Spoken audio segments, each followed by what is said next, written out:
네. 지난주죠. 9월 2일에 한국과 이라크가 축구 월드컵 아시아 지역 최종 예선전 1차전을 했습니다. 그런데 그 경기에 앞서서 이라크의 축구 팬들이 우리나라의 핵심 공격수인 손흥민 선수를 이상한 합성 사진을 만들어가지고 인터넷에 올려서 이게 참 세계적으로 논쟁거리가 되었습니다. 말썽이 되었습니다. 한번 볼까요? 사진 한번 볼까요? 네. 가운데에 있는 선수가 손흥민 선수인데 실제로 저런 게 아니라 합성 사진을 만든 겁니다. 포성줄로 묶어가지고 무릎 꿇고 있게 만든 겁니다. 그리고 뒤에 이제 앞에서 사진 넘기지 마세요. 예. 그리고 이제 이라크 선수 2명이 이렇게 비난하고 있는, 경멸하고 있는 그런 모습입니다. 예. 참 우습지요. 사람을 저렇게 무슨 죄인처럼 저렇게 꽁꽁 묶어서 꼼짝 못하게 만들어 놓은 모습입니다. 자, 그 다음 장면. 예. 여기서 손흥민 선수가 누워있어요. 누워있는데 백기를 들고 있고 손흥민 선수의 목을 이라크 선수가 밟고 있는 모습입니다. 고대 전쟁에서는 전쟁에서 이기게 되면 적군의 왕이나 사령관을 저렇게 붙잡아 놓고 목을 발로 밟는 풍습이 있었습니다. 그런 풍습처럼 이라크 선수가 손흥민 선수의 목을 발로 밟고 있는 모습입니다. 기분이 어떠세요? 됐습니다. 네. 기분이 어떻습니까? 불쾌하죠, 그죠? 불쾌하죠. 예. 어떻게 왜 우리나라 선수를 저렇게 합니까? 손흥민 선수나 그 가족들의 심정은 어떻겠습니까? 상당히 불쾌하겠죠, 그죠? 기분 나쁘겠죠, 그죠? 예. 아니, 축구가 뭐라고 그 축구에 이기고자 왜 남을 이렇게 미워하고 경멸하고 비웃는 그런 합성 사진, 가짜 사진을 만들어가지고 세계적으로 유포를 시키는지 참 이해가 안 됩니다. 참 한국 선수를 미워하는구나. 손흥민 선수를 두려워하기도 하고 미워하는구나. 그렇게 느낍니다. 우리가 누군가를 싫어하고 미워하게 되면 이와 같이 참 엉뚱한 말도 안 되는 어처구니 없는 짓을 할 수가 있어요. 축구가 뭐라고요? 골대 안에 그냥 가죽 공 하나 넣는 거 아닙니까? 그거 별거 아닌데 그것 때문에 사람을 미워하고 저렇게 사람들에게 망신과 혐오감을 주는 엉뚱한 짓을 저지릅니다. 오늘은 이런 문제를 우리가 함께 생각해 보고자 합니다. 사도 바울은 무죄였지만은 가이사랴 감옥에 2년 동안 갇혀 있었습니다. 그래서 로마 황제에게 재판을 받겠다고 상소를 하게 됩니다. 그래서 로마 군인들이 바울을 포성줄로 묶은 다음에 배를 타고 로마로 압송하게 됩니다.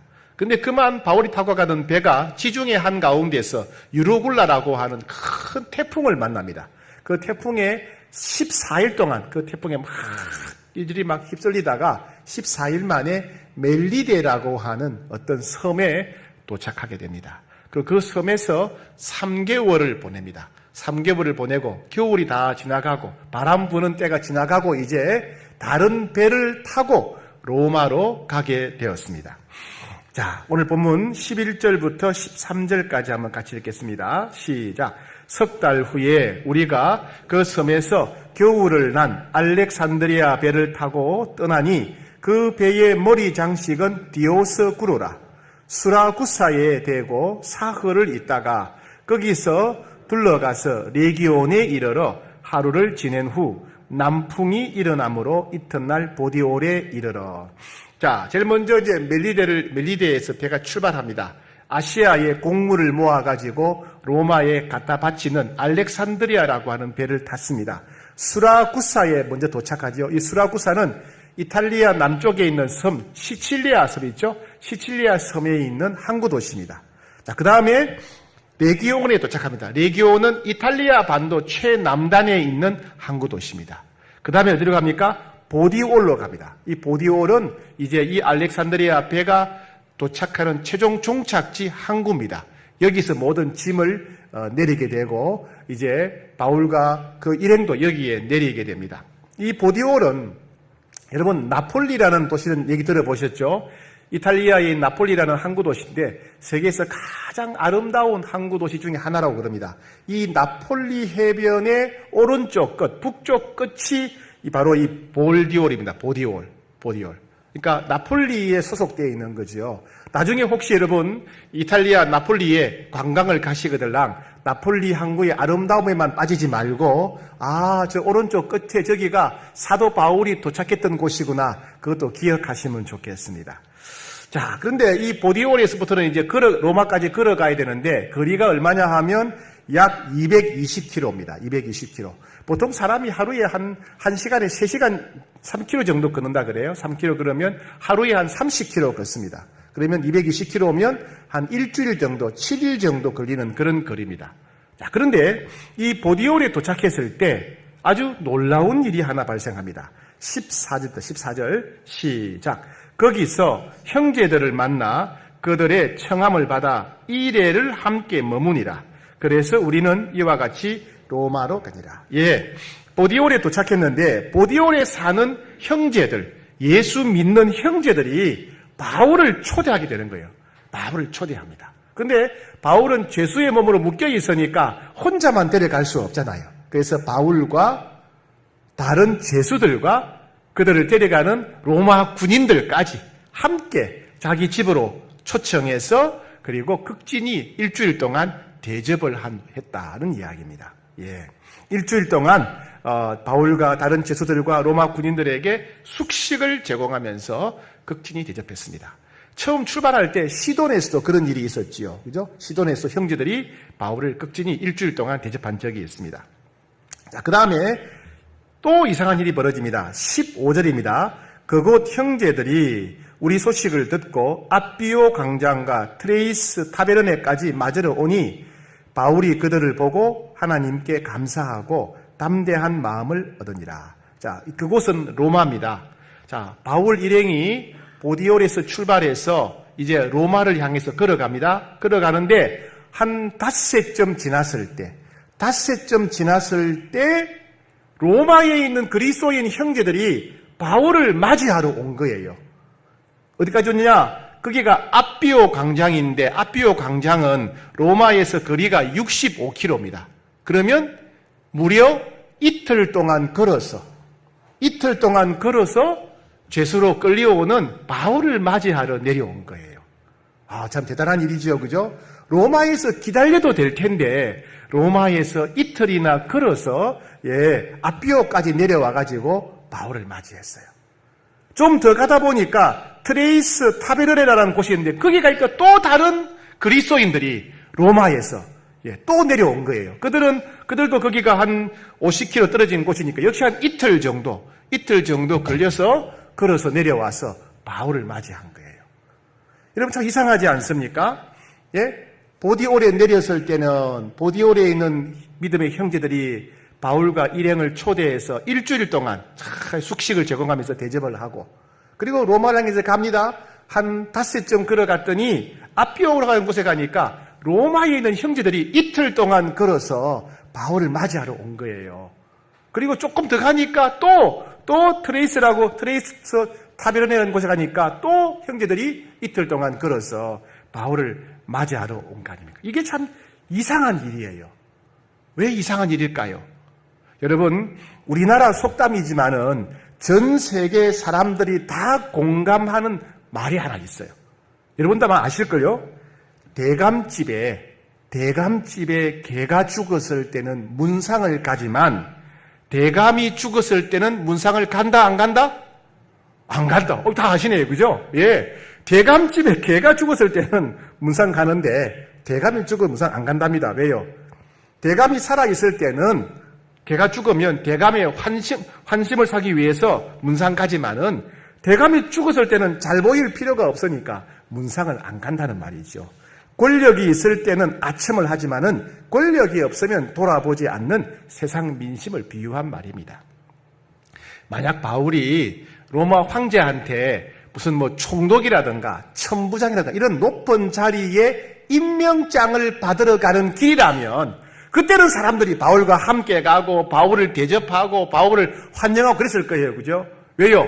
떡고물이도 얻어먹으려고 그럴 거예요. 근데 지금은 바울이 임명장이나 상을 받으러 가는 게 아니에요. 지금 바울은 왜 갑니까?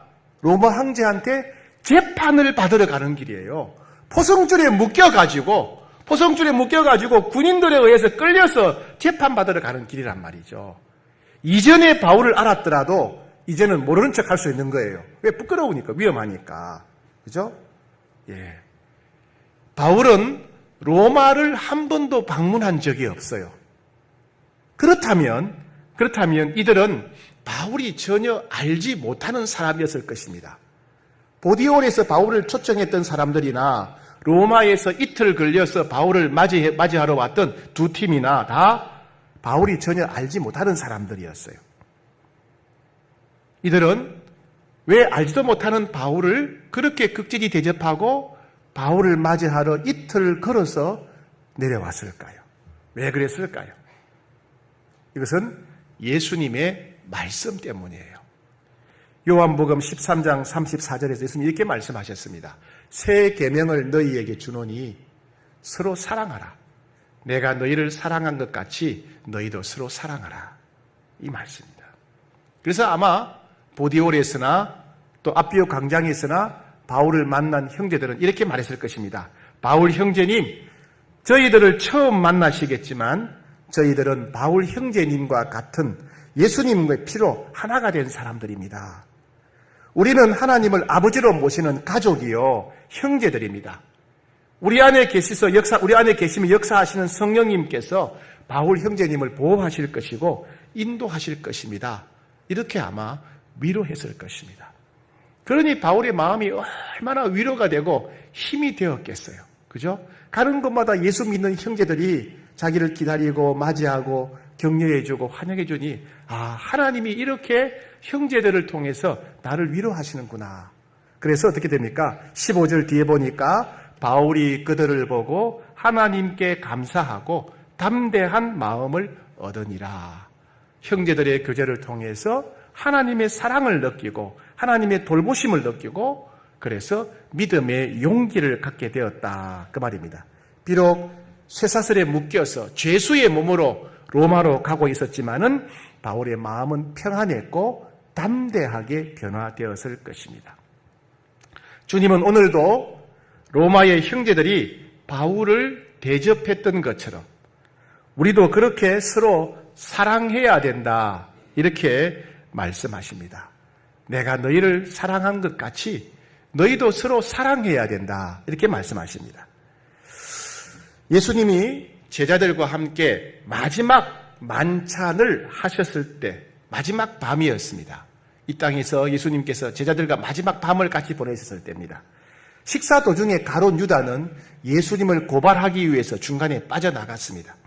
이제 잠시 후면 예수님과 제자들은 감람산 겟세마네 동산에 가서 기도할 것이고 대제사장의 군사들이 가룟 유다와 함께 몰려와서 예수님을 체포해 갈 것입니다. 예수님은 끔찍한 고난과 십자가의 죽음이 코앞에 다가오고 있음을 직감하셨습니다. 예수님은 여러 차례나 예수님이 고난당하실 것이고 제자들을 멀리 떠나실 것이라고 말씀하셨습니다. 그래서 제자들도 뭔가 위험한 일이 다가오고 있구나 하는 그런 느낌을 감지했습니다.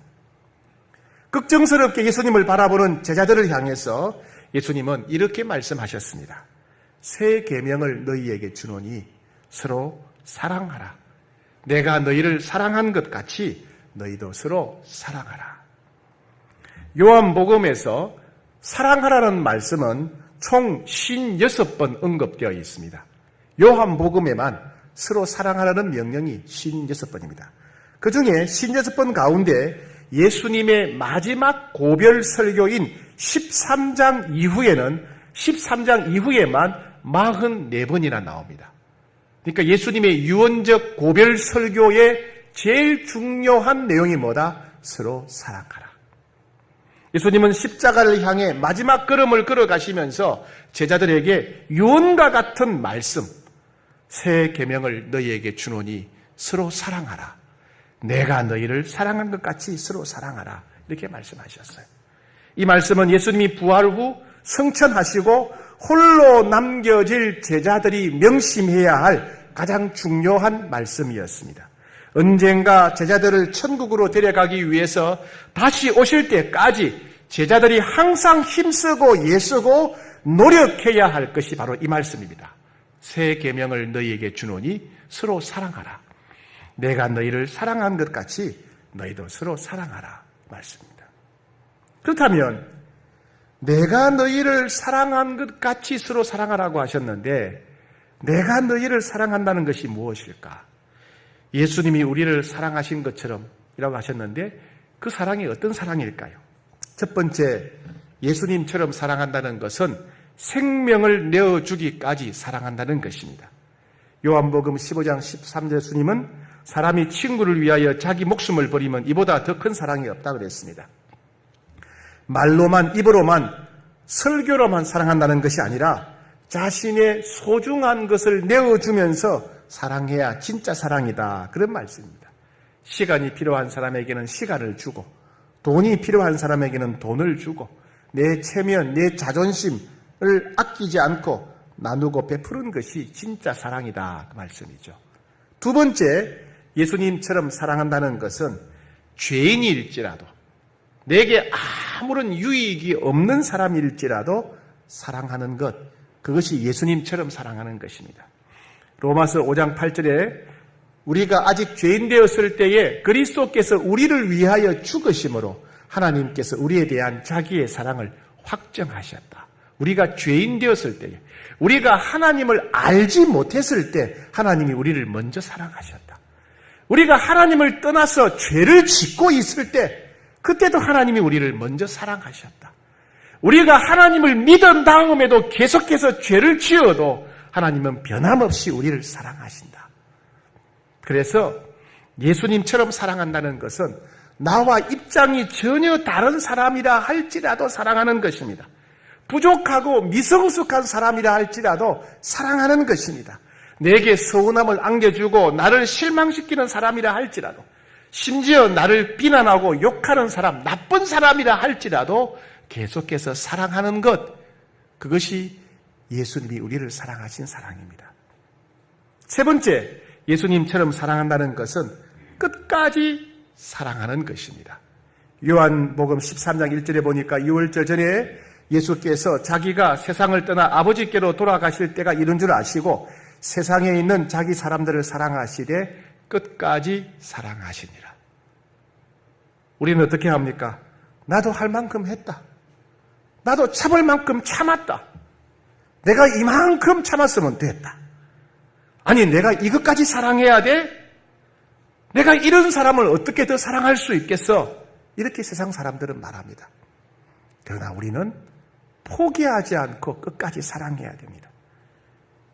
우리는 예수님처럼 생명을 내어주기까지 우리의 소중한 것을 포기하면서 사랑해야 됩니다. 내게 아무런 도움이 되지 않는 악한 사람, 죄인이라 할지라도 사랑해야 됩니다. 어떤 상황, 어떤 형편에서도 포기하지 않고 끝까지 사랑하며 살아야 됩니다. 그것이 주님의 명령입니다. 그런데 우리의 모습은 전혀 그렇지 않습니다. 믿음의 형제들, 영원한 가족들이 함께 살아가는 교회 안에서의 우리의 모습을 보면 전혀 이렇게 살지 못하고 있습니다. 우리는 정말 사소한 이유 때문에 서로를 미워하고 정말 아무것도 아닌 것 때문에 서로를 비난하고 욕하기도 합니다. 지난주에 뉴스에 나왔던 미국의 기사입니다. 미국 이야기예요. 미국의 일리노이주에 68세 된 레리라고 하는 사람이 있었어요. 68세 레리. 그리고 이웃집에 친동생인 게이먼이라고 하는 사람이 있었는데 51세예요. 그러니까 두 사람이 형제입니다. 레리와 게이먼. 레리는 68세, 게이먼은 51세. 집이 근처에 있으니까 두 형제가 만나서 이야기를 하는데 이야기 내용이 뭐냐면 코로나 백신에 관한 내용이에요.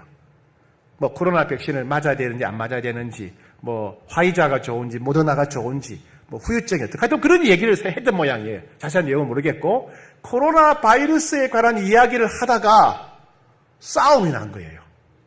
그래가지고 형이 레리가 권총을 가져와가지고 동생 머리에 대고 쏴버린 거예요. 죽여버린 거예요. 아니, 코로나 바이러스가 뭘 하고 그것 때문에 마음이 상해가지고 동생을 없애버리려고 동생을 죽입니까? 사람들이 그렇다니까요. 사소한 것 가지고 별것도 아닌 것 가지고 다투다가 미워하게 되고, 그죠? 상대방을 해치게 된다니까요. 코로나 바이러스가 오기 전입니다. 코로나 바이러스 오기 전에 제가 우리 교회 어느 방을 지나가는데 갑자기 큰 소리가 막 들리는 거예요. 막 싸우는 것 같아. 그래서 제가 놀래가지고 제가 문을 열고 들어가 봤어요. 보니까 어느 남성교회야. 남성교회인데 주일이라서 원래회를 마쳤어요. 원래 마치고 나니까 야구 얘기를 한 모양이에요. 남자들이 야구 좋아하잖아요. 그죠? 야구 얘기하다가 두산팀하고 하나팀으로 나눠진 거야. 그래서 두산팀은 두산팀이 잘한다. 하나는 하나가 잘한다 하다가 나중에는 두산은 이게 문제야. 하나는 이게 문제야. 막 서로를 비판하다 보니까 기분이 나빠진 거예요. 자기가 좋아하는 팀을 비판하면 기분이 나빠진 거야. 그러니까 왜 말을 그렇게 해? 왜 소리쳐? 이래가지고 막 싸움이 난 거야. 세상에. 야구가 뭐라고? 야구가 뭐라고? 그 공 던지고 치고 하는 그게 뭐라고? 그것 때문에 형제들이 싸우는 거예요. 우리는 백신은 물론이거니와 경제나 교육 등 정부 시책에 대해서도 어떤 정치인에 대한 평가를 하면서 정말 사소한 이유 때문에 서로를 미워할 수 있습니다. 정말 아무것도 아닌 것 때문에 비난하고 욕할 수가 있어요. 심지어는 상대방이 이 세상에 없었으면 좋겠다고 끔찍한 생각을 하기도 합니다. 나와 고향이 같은 사람은 진짜 가족같이 대하지만 고향이 다른 사람은 믿을 수 없는 사람이라고 생각합니다. 나와 같은 학교를 나온 사람은 나와 특별히 가까운 사람으로 대하고 그렇지 않은 사람은 남이라고 생각합니다. 학벌이나 집이나 재산이 부족하다고 무시하고 함께 일하기를 싫어합니다. 나를 싫어한다고 나를 대하는 태도가 불손하다고 상대방을 멸시합니다. 지지하는 정치 정당이나 국회의원이나 대통령 후보가 다르면 상대방을 무시하거나 비난합니다. 감정적으로 싫어하고 그런 사람은 미워합니다. 바로 옆에서 직장을 잃고 수술을 하고 사고를 당하고 있는데 정말 별것도 아닌 것에 정신이 팔려서 나와 아무런 상관이 없는 것처럼 무관심하고 무감각하게 지내기도 합니다. 우리는 정말 사소한 것 때문에 서로를 미워할 수도 있고 정말 아무것도 아닌 것 때문에 서로를 비난하고 욕할 수도 있습니다. 주님은 이 사랑의 문제가 얼마나 중요한지 성경 곳곳에서 반복해서 강조하셨습니다. 첫 번째, 주님은 우리가 아무리 주님을 위해서, 교회를 위해서 열심히 일해도 사랑이 없으면 아무것도 아니다, 이렇게 말씀하셨습니다. 고린도전서 13장 1절, 내가 사람의 방언과 천사의 말을 할지라도 사랑이 없으면 소리나는 구리와 울리는 꽹과리가 되고, 내가 예언하는 능력이 있어 모든 비밀과 모든 지식을 알고 또 산을 옮길 만한 모든 믿음의 비밀이 있을지라도 사랑이 없으면 내가 아무것도 아니요, 내게 있는 모든 것으로 구제하고 또 내 몸을 불사르게 내어줄지라도 사랑이 없으면 내게 아무 유익이 없느니라. 우리가 아무리 청산유수같이 설교를 잘하고 수많은 사람들이 은혜를 받았고 열광을 한다 하더라도 사랑이 없으면 울리는 꽹과리다. 생명이 없고 소리만 나는 울리는 꽹과리다. 아무리 예언의 은사, 지식의 은사, 믿음의 은사, 온갖 은사를 다 받았다 하더라도 전 재산을 바쳐 헌신하고 충성해도 사랑이 없으면 하나님 앞에 아무것도 아니다. 그거 모두 다 헛고생이고 생고생이다. 그런 말씀이에요. 두 번째, 주님은 형제를 미워하는 사람은 하나님을 모르는 불신자일 가능성이 많다, 이렇게 말씀하셨어요. 요한일서 4장 20절, 누구든지 하나님을 사랑하노라 하고 그 형제를 미워하면 이런 거짓말하는 자니 보는 바 그 형제를 사랑하지 아니하는 자는 보지 못하는 바 하나님을 사랑할 수 없느니라. 아무리 교회 오래 다녔고 아무리 열심히 있고 직분도 받았고 훈련받았다 하더라도 형제를 사랑하지 않는 사람은 하나님을 한 번도 만나본 적이 없는 불신자일 가능성이 크다, 그런 말씀인 거예요. 여러분 주변에 다른 형제와 자매들을 미워하는 사람 혹시 보셨지요? 그 사람 불신자일 가능성이 많아요. 그 사람 하나님을 만난 적이 없는 불신자일 가능성이 많은 사람이다, 그 말이에요. 또한 주님은 형제를 미워하는 자는 천국에 들어가기가 어려울 것이다, 이렇게 말씀하셨어요. 요한일서 3장 15절 그 형제를 미워하는 자마다 살인하는 자니 살인하는 자마다 영생이 그 속에 있지 아니하는 것을 너희가 아는 바다. 여러 가지 이유로 형제를 미워하는 사람, 형제를 욕하는 사람, 무시하고 경멸하는 사람들은 살인죄를 지은 것과 같고 그 사람은 천국에 들어가기가 어려울 것이다 라고 주님이 말씀하셨어요. 우리 주변에 형제를 무시하고 욕하고 경멸하는 사람들, 여러분 아셔야 돼요. 저분은 천국에 못 들어가는구나 아셔야 돼요. 그런 분은 특별히 잘 대해줘야 돼요. 왜? 죽으면 바로 지옥 가니까 살아있는 동안에도 대접받도록 잘 대해줘야 돼요. 제가 너무 세게 얘기합니까? 성경에 나와 있는 말씀이에요. 마지막으로 주님은 하나님의 가족들이 모인 교회 안에서 복음 이외에 다른 것을 강조하는 사람은 저주를 받을 것이다. 하나님이 저주를 내릴 것이다. 그렇게 경고하셨어요.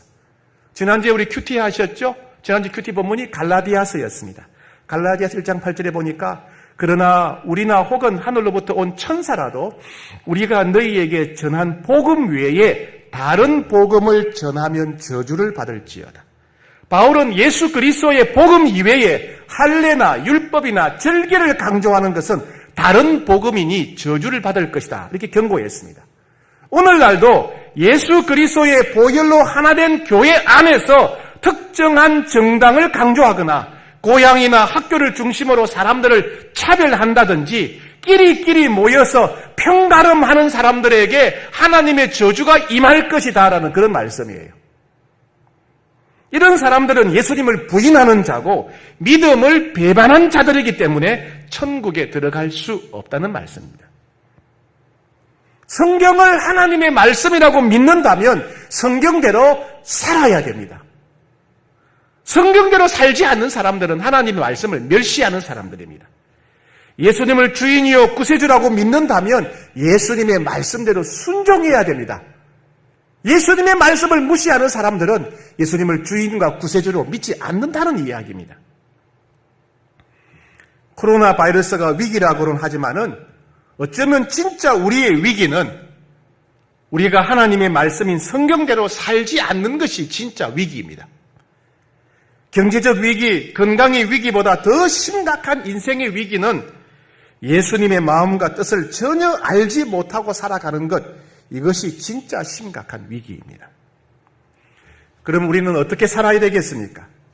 이렇게 사랑해야 될 대상은 누구일까요?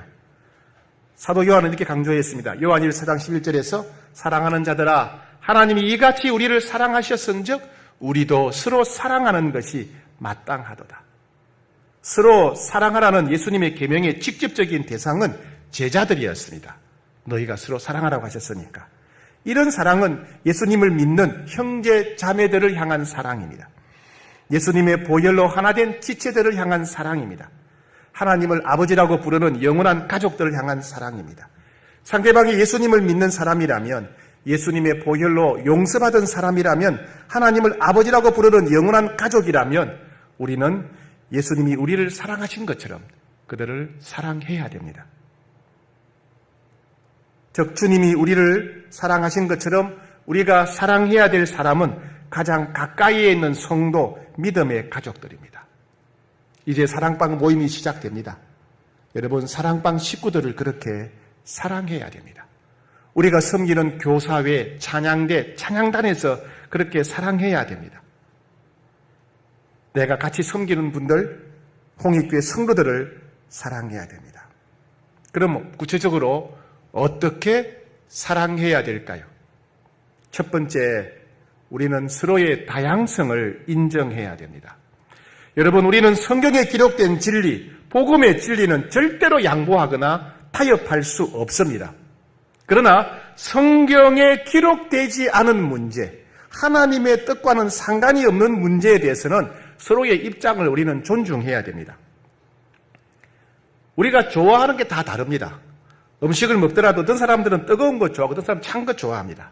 어떤 사람은 짜고 매운 거 좋아하고 어떤 사람은 싱거운 거 좋아하죠. 어떤 사람은 밥을 좋아하고 어떤 사람은 면을 좋아하고 어떤 사람은 빵을 좋아하죠. 저희 집에 가족들 4사람이 차를 타면 좋아하는 음악 취향이 달라요. 애들은 빠르고 시끄러운 거 좋아하고 저는 조용하고 부드러운 거 좋아하고 서로 좋아하는 거 틀리고 싸우기도 합니다. 어떤 음식을 더 좋아하느냐, 어떤 음악을 더 좋아하느냐, 어떤 헤어스타일을 좋아하느냐, 정치적인 입장이 보수냐, 진보냐, 어느 정치인을 좋아하느냐 하는 것은 성경과 관련이 없는 내용입니다. 즉 각자 다양한 입장이 있다는 겁니다. 우리는 그걸 존중해 줘야 된다는 겁니다. 기독교의 초석을 가졌던 어거스틴은 이렇게 말했습니다. 본질에는 일치해야 된다. 성경의 진리는 우리가 타협하지 않고 나누지 않고 일치해야 된다. 그러나 비본질적인 것에 대해서 우리가 자유해야 된다. 관용해야 된다. 그리고 우리는 서로 사랑해야 된다. 그렇게 말했습니다. 두 번째, 우리는 어떻게 사랑해야 될까요? 불의한 것, 악한 것을 선택하지 말아야 됩니다. 성경에서 금지하고 있는 것은 단호히 거절해야 됩니다. 남들 뒤에서 험담하는 것, 근거도 없이 소문만 듣고 남들을 비난하고 욕하는 것, 함부로 화를 내는 것, 무례하게 행동하는 것, 상대방에게 불이익을 주는 것, 시기하고 질투하는 것, 과도하게 자기를 자랑하는 것, 거짓말하는 것, 음란한 말을 하는 것, 이런 것들은 모두 하나님이 기뻐하지 않는 불의한 것들이고 악한 것들입니다. 즉 성경에서 금지하고 있는 행동들은 우리는 단호히 거절해야 됩니다. 로마서 12장 21절에서 악에게 지지 말고 선으로 악을 이기라 그러셨습니다. 아무리 좋은 목적으로 하는 것이라 할지라도, 아무리 결과가 좋은 것이라 할지라도 그 방법이 성경적이지 않으면 우리는 거절해야 됩니다. 아무리 끝이 좋은 것이라 할지라도 성경에서 명확히 금지하고 있다면 우리는 단호히 거절해야 됩니다. 세 번째, 오래 참고 용서해야 됩니다. 여러분, 어느 누구도 완전한 사람이 없습니다. 모든 것이 다 성숙한 사람, 모든 것을 다 잘하는 사람은 없습니다. 사람은 누구나 다 어떤 면에서는 성숙하고 어떤 면에서는 미성숙합니다. 어떤 것은 잘하는데 어떤 것은 잘 못할 수도 있습니다. 그래서 우리는 그런 것을 이해해야 돼요. 아, 저분은 저런 걸 잘 못하는구나. 이거 이해해야 돼요. 아, 저분은 이런 측면이 좀 미성숙하구나. 우리가 이해해야 됩니다.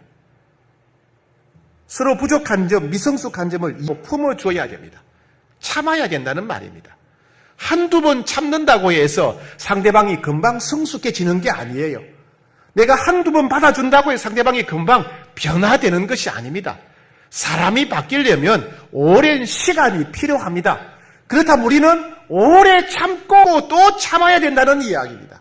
이 사람이 성숙해지려면, 이 사람이 변화되려면 우리가 오래 참고 또 참고 용서해야 된다는 말입니다. 네 번째, 필요를 채워주는 삶을 살아야 됩니다. 배가 고프면 먹여줘야지요. 추면 덮어주고, 외로워하면 함께 있어주고, 슬퍼하면 함께 슬퍼하고 위로해줘야 됩니다.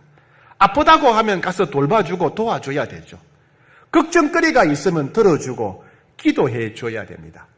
야고보서 2장 15절에 만일 형제나 자매가 헐벗고 일용할 양식이 없는데 너희 중에 누구든지 그에게 이르되 평안히 가라, 덥게 하라, 배부르게 하라 하며 그 몸에 쓸 것을 주지 아니하면 무슨 유익이 있으리요. 이와 같이 행함이 없는 믿음은 그 자체가 죽은 것이라. 머리로만 이해하는 것은 내가 안다, 이건 사랑이 아닙니다. 손과 발로 섬기는 것이 진짜 사랑입니다. 마지막 다섯 번째입니다. 사랑을 실천하는 방법 다섯 번째. 밝게 인사해야 됩니다. 인사해야 돼요. 왜요? 사람들을 보니까 미워하는 사람이 있으면 인사를 아예 안 합니다. 악수를 안 해요. 상대방이 악수하면 거절해요. 상대방이 인사하면 고개를 돌려버립니다. 문자를 보내도 답장을 하지 않습니다. 내가 인사하는데 고개를 돌려버리네? 내가 악수를 하는데 외면하네? 문자를 보냈는데 거절하네? 이 사람이 나에게 마음을 갖구나. 나를 미워하구나. 그때부터 두 사람과의 관계는 회복이 안 됩니다. 아무리 생각이 달라도 우리는 형제입니다. 때로 서로의 미성숙함으로 인해서 상처를 주고받는다 하더라도 우리는 영원한 가족입니다. 여러분, 악수를 거절하면 안 됩니다. 인사를 거절하면 안 됩니다. 얼굴을 돌리지 말아야 됩니다. 전화를 하고 문자를 보내면 힘들더라도 답장을 보내야 됩니다. 사랑하는 여러분, 주님은 왜 우리들에게 이렇게까지 서로 사랑하라고 반복해서 강조하셨을까요? 사랑하면 모든 얽매인 것으로부터 자유할 수 있기 때문에 그렇습니다. 여러분들이 어떤 문제, 어떤 상황으로 인해서 근심 걱정하든지 간에 사랑하게 되면 모든 묶인 것이 풀릴 겁니다. 사랑하면 모든 것이 쉽고 편안해집니다. 사랑하면 평강이 찾아옵니다. 사랑하면 모든 것이 즐겁고 행복해집니다. 사랑하면 위로와 치유와 회복이 일어납니다. 사랑할 때 성령님께서 더욱 강력하게 역사하십니다. 주님은 사랑할 때 우리들에게 복을 주시겠다고 약속하셨습니다. 우리를 구원하신 목적은 하나님 안에서 우리가 서로 사랑하며 살기 위한 것입니다. 예수님을 주인과 구세주로 믿는 형제 자매 여러분, 우리는 오직 사랑을 선택해야 됩니다. 우리는 남은 생애에 계속해서 사랑하고 또 사랑해야 됩니다. 우리는 끝까지 사랑해야 됩니다. 우리는 다른 곳에서는 실패하더라도 사랑에서는 절대로 실패하면 안 됩니다. 이번에 올림픽 경기를 보시면서 한국 선수들을 많이 보지요. 최근에 보니까 운동선수들이 TV에 많이 나오더라고요. 그들이 연습할 때 너무나 힘들고 어려웠지만은 그 어려움들을 잘 이기며 승리했다 그러지 않습니까? 운동선수들이 힘들고 어려울 때마다 어떤 선수들은 시상대에서 상을 받는 모습을 상상한다고 합니다. 힘들고 어려울 때가 있는데 내가 나중에 시상대에 올라가서 금메달, 은메달, 동메달 받는 모습을 상상하면 용기가 생기고 힘이 생긴다는 거예요. 사랑하는 여러분, 우리의 호흡이 멈추어서 이 세상을 떠날 때 우리는 주님 앞에 서게 될 것입니다. 그리고 주님이 재림하실 때도 우리는 즉시 주님 앞에 시상대 앞에 서게 될 것입니다. 그때 이 사람은 주님이 주신 말씀에 끝까지 순종한 자다, 이런 칭 받아야 되지 않겠습니까? 이 사람은 힘들고 어려웠지만은 주님께 끝까지 충성한 자다, 이런 칭찬 받아야 되지 않겠습니까? 그날을 바라보면서 끝까지 사랑하고 사랑하는 여러분 되시기를 축복합니다. 우리 같이 한번 기도하겠습니다. 오늘 말씀을 기억하며 기도하겠습니다. 하나님, 예수